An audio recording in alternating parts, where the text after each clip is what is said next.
Jadi konsep One Malaysia ini ialah suatu konsep yang bagi saya tidak ada apa ertinya, kerana sehingga ke hari ini, setelah hampir 2 minggu, masih belum ada satu kerangka yang jelas apa itu One Malaysia. Satu konsep yang dibawa dan tidak ada apa-apa definisi kepada One Malaysia itu sendiri. Itu pada pandangan saya. Babi, One Malaysia ni dengan dasar-dasar Pakatan Rakyat sejak daripada Pilihan Raya Umum yang kedua dengan Harapan Baru Rakyat tu sama ataupun ada berbeza? Dia tak sama. Tak sama. Sebab apa yang tak sama tu? Tak samanya di sini begini. Sebab itu yang dikatakan oleh Kamarul Zaman itu, One Malaysia ini apabila ke arah orang kata apa mententeramkan tuntutan bangsa, kerana parameternya itu masih lagi komunal politik.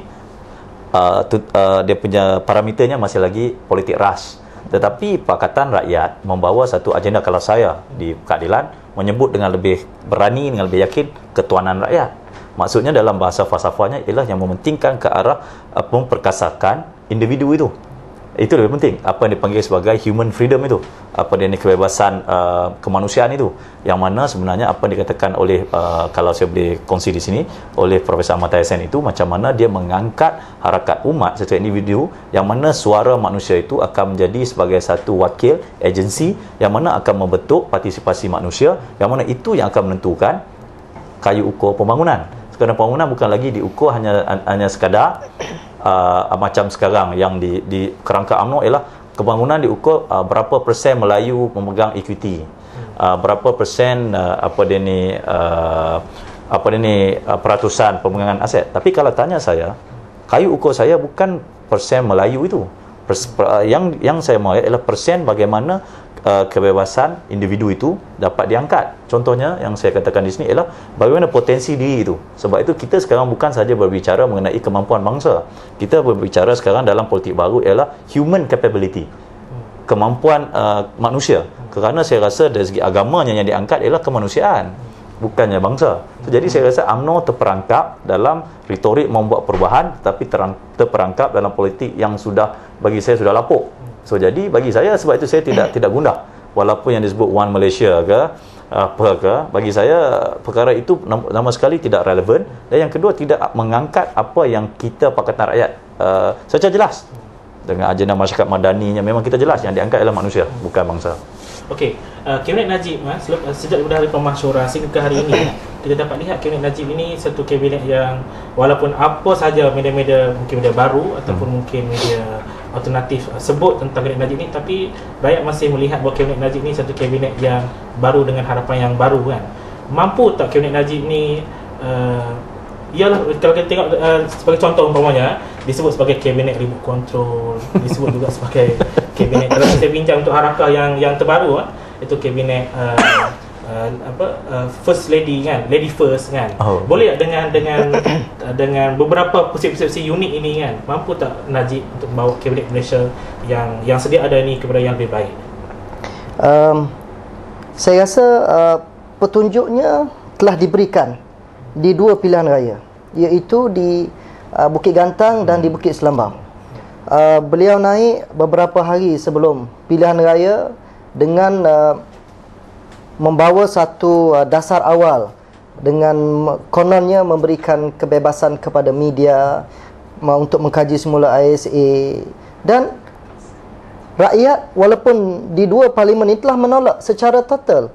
Dan dengan penambahan undi ini menunjukkan bahawa rakyat tidak menerima dan tidak yakin dengan kabinet yang dibawa oleh Najib ini. Dan dalam MSTAR diadakan satu undian bancian. Adakah anda yakin kabinet baru ini mampu memberi keyakinan kepada rakyat?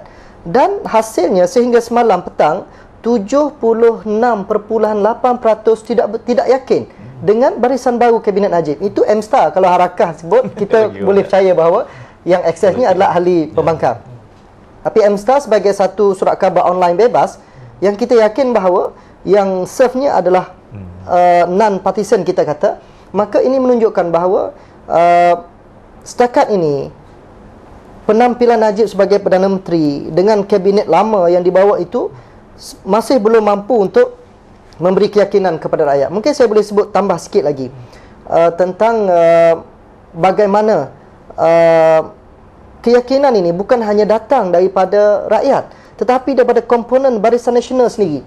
Contohnya ialah bagaimana MCA yang walaupun diberikan 4 menteri kota lama, tetapi masih tidak berpuas hati dengan beberapa job scope kementerian yang mereka terima. Dan MIC secara terbuka tidak berpuas hati dengan jumlah kerusi kabinet yang diberikan kepada mereka. Tak bolehkah kita sebut ni sebagai kebebasan budaya bebas, budaya demokrasi yang ada dalam Barisan Nasional? Saya rasa kebebasan itu satu isu, tetapi ialah bagaimana ketua mengawal barisan kabinetnya. Ketua ini perlu dilihat berwibawa untuk menjadi satu kepala yang baik untuk membimbing organisasi. Bagaimana dia Perdana Menteri ingin membimbing satu barisan kabinet ke arah satu kebaikan, sedangkan barisan kabinet dia sendiri pun dia tak boleh nak kawal. Jadi dalam konteks ini saya melihat Najib dilihat tidak berkredibiliti untuk memimpin barisan kabinet dia, dan barisan kabinet dia sendiri tidak berpuas hati dengan kualiti kepimpinan Najib sebagai Perdana Menteri. Sebenarnya YB, saya ni masalah saya nak sebut. Saya mengikuti media-media arus perdana. Sampai semalam sebenarnya saya dapat lihat bahawa satu benda yang menarik pada era kepemimpinan ataupun kabinet Najib ini, dilihat Najib ni terlalu rapat, terlalu mesra dengan bekas Perdana Menteri itu Tun Dr. Mahathir.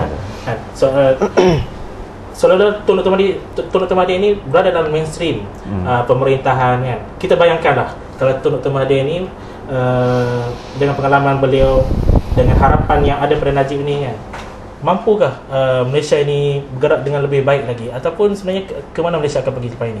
Okay. Sebab itu saya katakan tadi, jawapan yang dicari ialah dalam satu kerangka yang saya kata tadi lapuk, dan kerangka yang mana saya rasa dah salah. Apa maksudnya? Maksudnya di sini bagaimana seorang yang cuba mengutarakan aspek kebebasan pada masa yang sama menggunakan, saya bagi contoh, menggunakan ISA sebagai satu perkara yang boleh ditawar-menawar. Kalau kita yang orang yang jelas apa itu prinsip kebebasan, apa itu keadilan, ada perkara yang kita panggil dengan izin non-negotiable. Benda fundamental right tidak boleh. Tapi itu digunakan sebagai carrot, sebagai kita panggil satu tarikan. Itu bagi saya itu menunjukkan bila tak faham. Satu. Yang kedua, saya kena mengaku bahawa saya generasi Dr. Mahathir 74 Saya kena akui di sini Mahathir punya satu kekuatan yang hebat. Tetapi kekuatan yang hebat itu telah disalahgunakan. Itu permasalahan saya dengan Mahathir ini.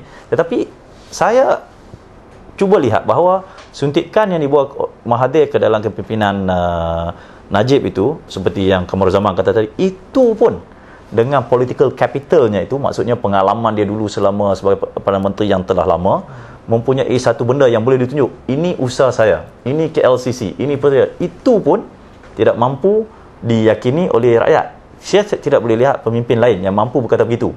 Maksudnya Mahathir boleh kata saya buat proton, saya buat itu, saya buat ini, kerana dia boleh tunjuk. Okey, itu satu. Sebab Najib akan berada di kedudukan bahawa beliau belum ada legacy lagi.